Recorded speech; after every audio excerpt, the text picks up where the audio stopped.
Hey there, my name is Kelly Dale with Off the Beaded Path.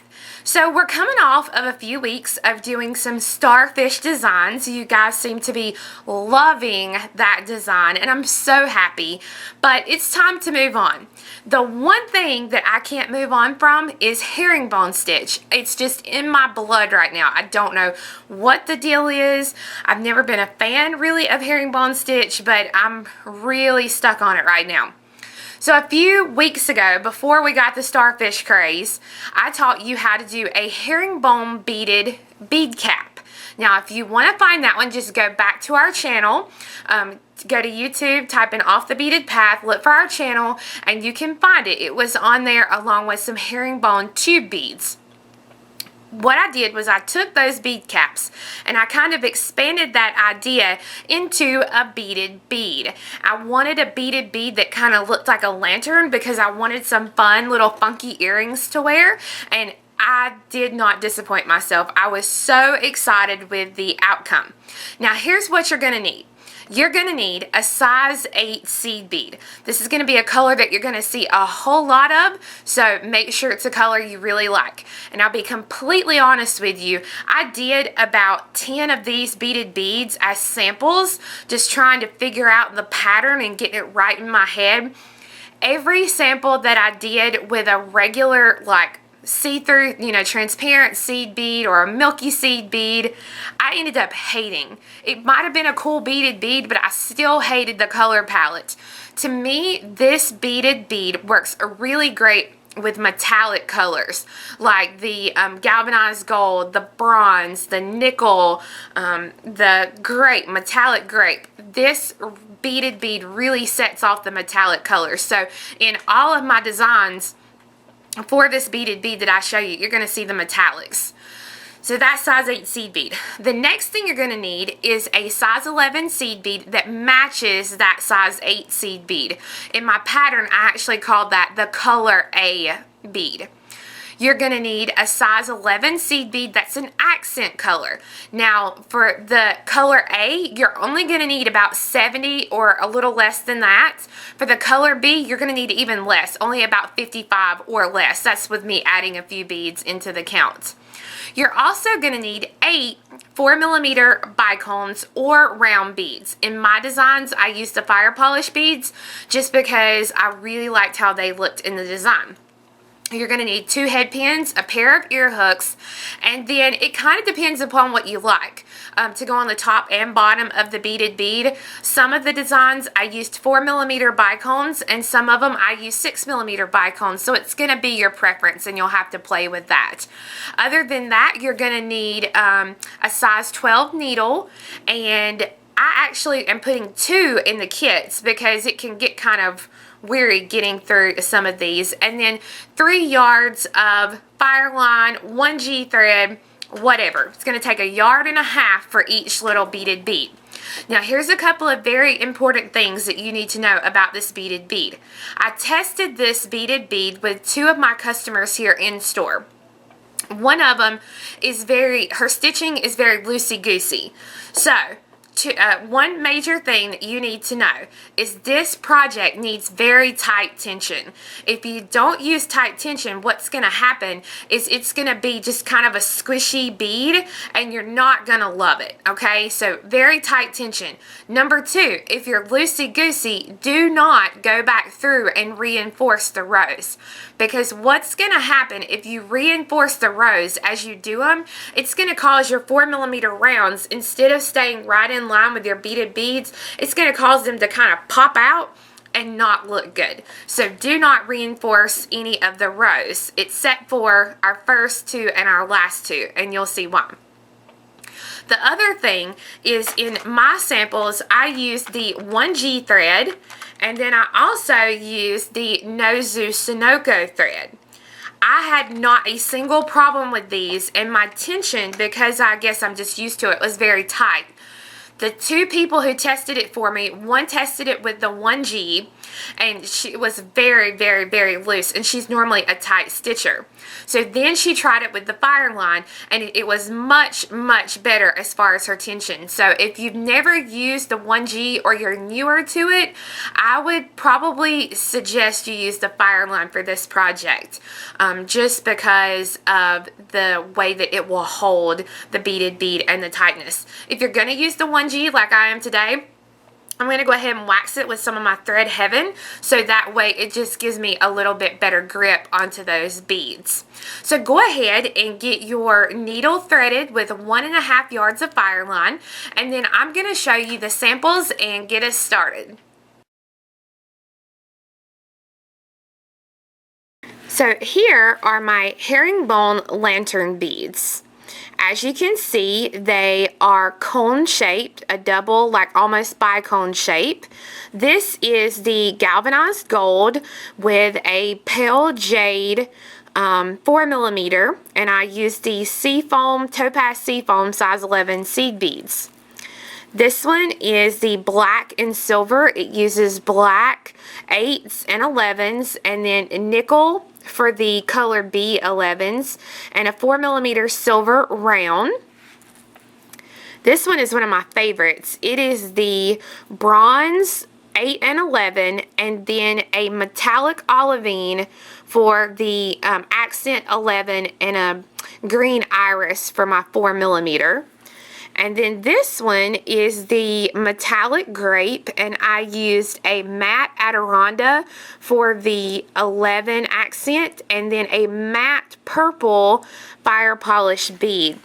And you can see that on this beaded bead, I used the 6mm bicones here, and then on the rest, I used the 4mm bicones. So it's completely up to you and what you want to use.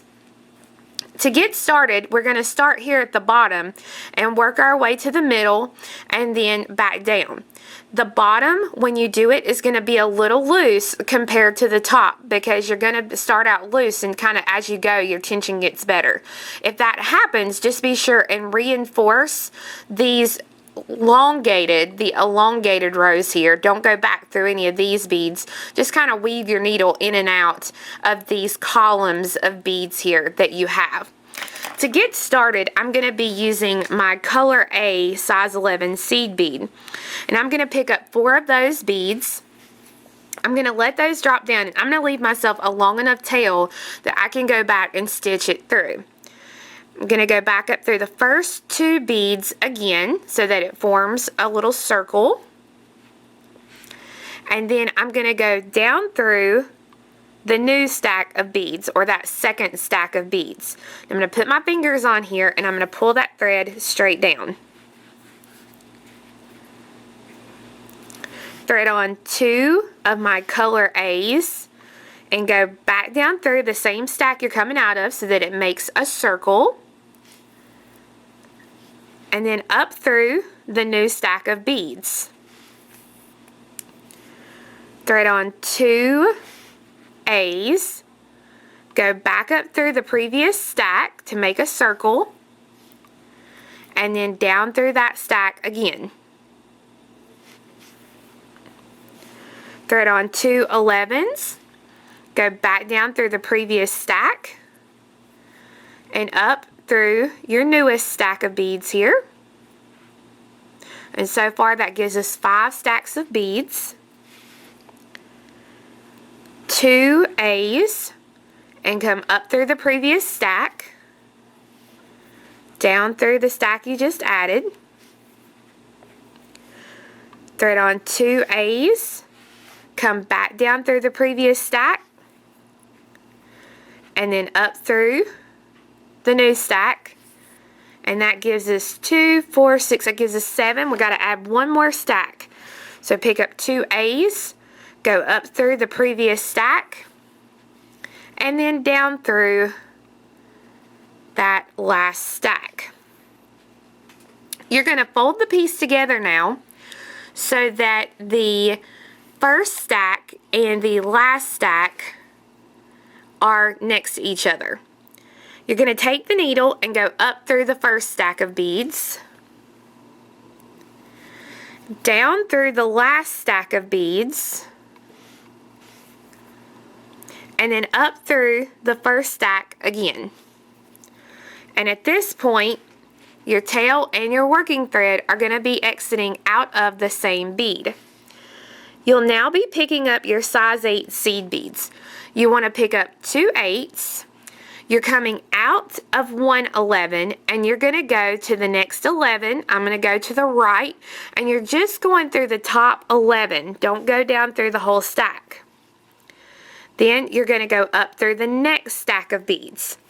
And I find it a lot easier to actually put this on my tulip awl.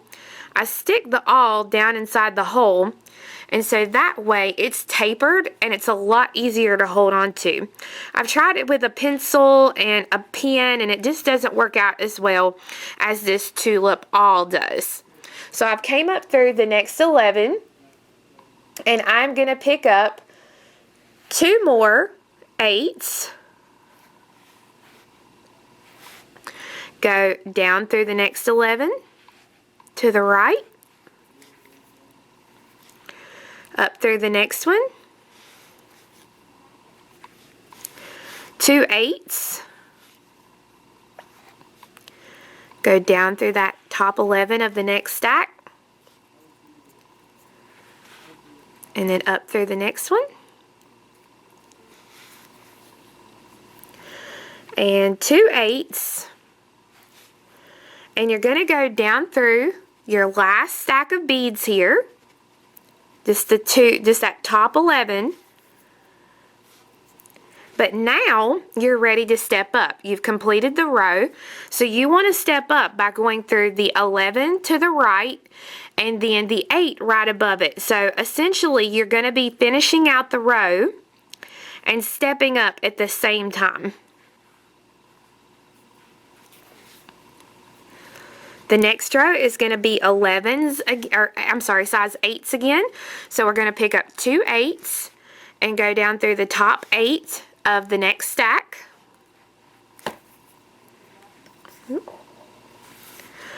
Go up through the next 8 in our circle. Thread on 2 8s and go down through the next stack. Up through the next, 2 8s, down through one stack, and up through the next. And here, I know that I'm to my last stack because the next stack has 2 beads or 2 rows on it. So I'm going to go ahead and add my 2 8s and go down through that 8. Then I've got to step up. So you step up by going through the top 2 8s of that next stack.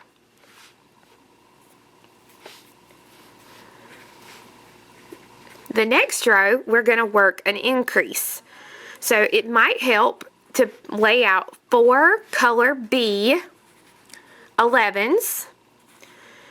You're going to pick up 2 8s, go down through the top 8 of the next stack, and we're just going through that top bead. Pick up 1 11 color B and go up through the top bead of the next stack. Pick up 2 8s and go down through the next 8. Then pick up 1 color B and go up through the top bead of the next stack. Now 2 8s, go down through the top bead of the next stack. Pick up 1 B 11 and go up through the top bead of the next stack. 2 8s and go down through the top bead. Now I've only got 1 size 11 color B left, so I know that it's time to step up. So to step up, you go through the top 2 beads of the next stack.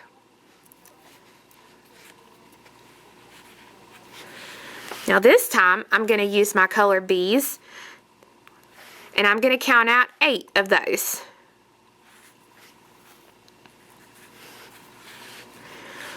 Thread on 2 8s and go down through the next bead. And this time you're going to pick up 2 color B11s, and you're going to go up through the next size 8 seed bead. And you're going to do this row all the way around just like you did the previous row, picking up 2 beads and then stepping up at the end of the row. Once you have the row complete, this is what your piece should look like. You're ready for the next row, so you're going to need 4 of your 4mm rounds or bicones, and we're going to pick up 2 8s and go down through the next 8. Then we're going to pick up a 4mm round and go up through the next size 8 seed bead. 2 8s and go down through your 8. Pick up your 4mm round and go up through the next 8. And you're going to do that 2 more times, and be sure and step up at the end of your row. With the row now complete, this is what your piece should look like. Now we're going to work in reverse, and you're going to do 2 more rows.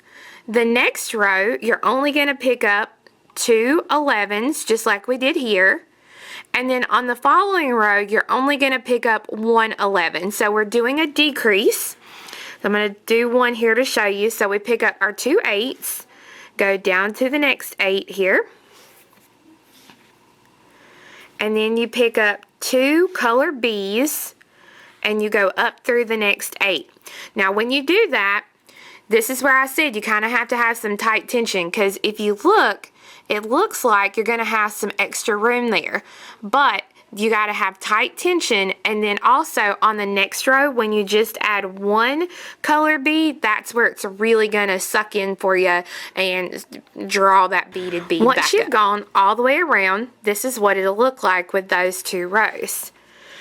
You're done with your color B11s and you're done with your 8s. The only thing you're going to be using right now is your color A11s. You're going to pick 2 of those up and go down through the next 8. Then go up through the next 8 on your next column. Pick up 2 11s, go down through the next 8, and then up through the following 8. You're just doing a row of nothing but the 11s. We're not increasing, we're not decreasing. We are just doing these size 11 seed beads.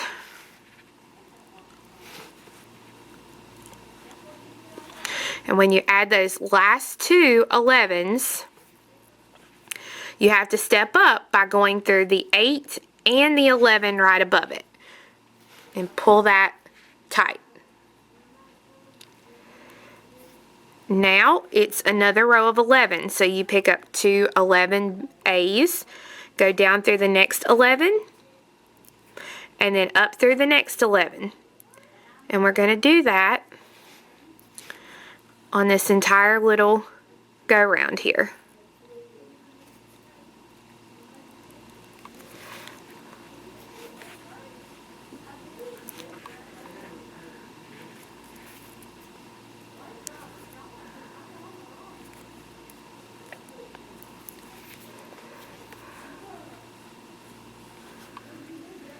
And when you add that last set of 11s there, those last 2, you're going to step up by going through the first stack of 2. Okay, so the first stack of 11s, and you're going through both of those beads. And this is where it can get really tight and tricky. So you really kind of have to wiggle and get in there as best as you can.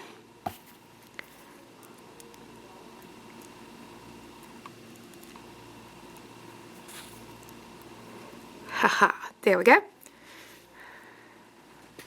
So when you pull it, this is what it'll look like. But here's your problem. You ladder stitch the bottom, and the top is not ladder stitched because it's not connected together. And what's going to happen, let me see if I can find my sample. The very first gold one that I made, I didn't get it connected. I connected and ladder stitched all the way around, except for I forgot and didn't do it all the way around. And you can see I have this big open spot. So if you were to put this on a head pin with your bead in there, it's just going to flare out and it's not going to look great. So we got to get all of these connected. So to do that, we're going to take the needle where we're coming out now, and we're going to go down through the stack to the right. Go up through the stack to the left, because it has to be connected at the bottom and the top, just like on the base at the bottom. We go down through the stack to the right, up through the next stack to the right. You're just basically making circles. And go down through the stack to the left.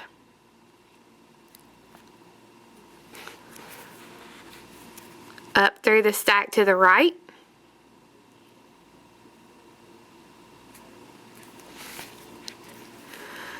Down through the stack to the left, or to the right. Up through the stack to the left.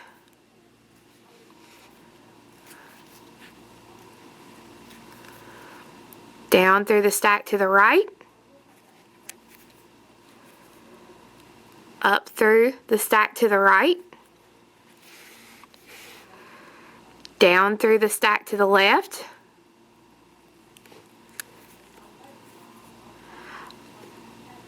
Up through the stack to the right. Down through the stack to the right.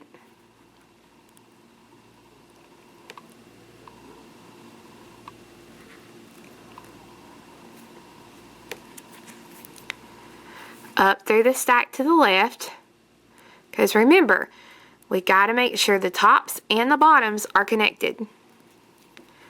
Down through the stack to the right, and see, I've still got a couple more stacks here that aren't connected. So I've got to go up to the right, down to the left,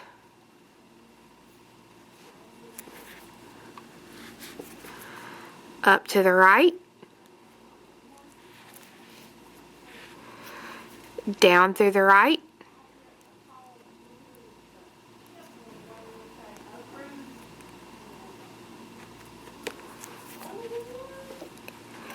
and my needle just come undone. So we go up through the stack to the left, down through the stack to the right, up through the stack to the right, and then down through the stack to the right. So that way all the pieces will be connected. I got my needle threaded back now, so I'm going to finish this out for you. So I'm going up through that stack to the left, just like I said. And this is where it gets really, really tight, and you have to be careful, especially using a thicker needle or a thicker thread. Down through the right, up through the right, and then down through the left. And I hope I said down through the left on the previous one. I can't remember.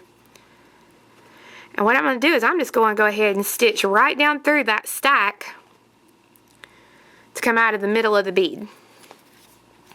Now, here's what's going to happen.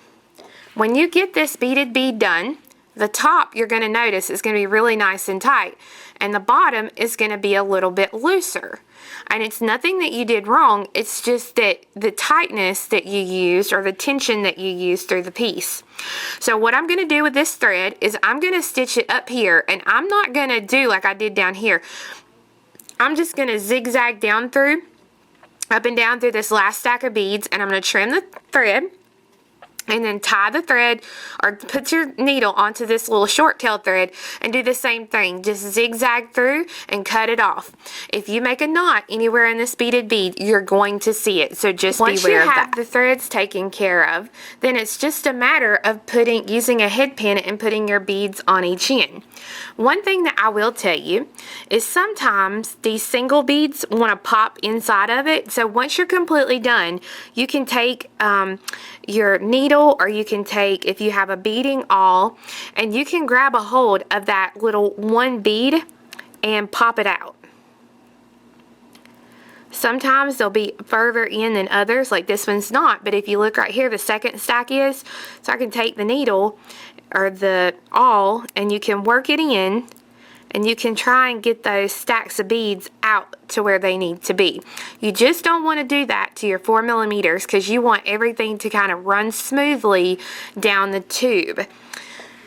So that is your herringbone lantern beaded bead. So I hope you enjoyed this week's video and you learned how to make the herringbone lantern beads. I do have the pattern for sale on our website, which is offthebeadedpathbeadstore.com, as well as the 4 colors that I showed you in the beginning of the video. And again, those can be found on offthebeadedpathbeadstore.com. And just a quick little public service announcement. I get a lot of questions through our website about payments, different payments that you can take. On our website, and this is Yahoo, okay? We go through Yahoo, so this is totally a Yahoo policy. If you purchase materials like kits, string of materials, anything like that, you can use a debit or credit card to pay. You do not have to have a PayPal account. But if you want to download a pattern, since the patterns are instant download, Yahoo uses PayPal to confirm to be able to do the download and to confirm that we can look and see if it's been downloaded or not. So that is one big thing. Now, a lot of people don't like to use PayPal, and if you're one of those, that's completely cool. If you still want to purchase a pattern, you can go to our Etsy store, which the address is right here below me in the little drop-down box. You can go to our Etsy shop and purchase downloadable patterns through there, and you can pay on Etsy with a debit or credit card. It doesn't have to be PayPal account. So that was just a quick little FYI. So I hope you enjoyed it. Thank you so much for watching, and I hope you guys have a great week. We'll see you next week. Bye-bye.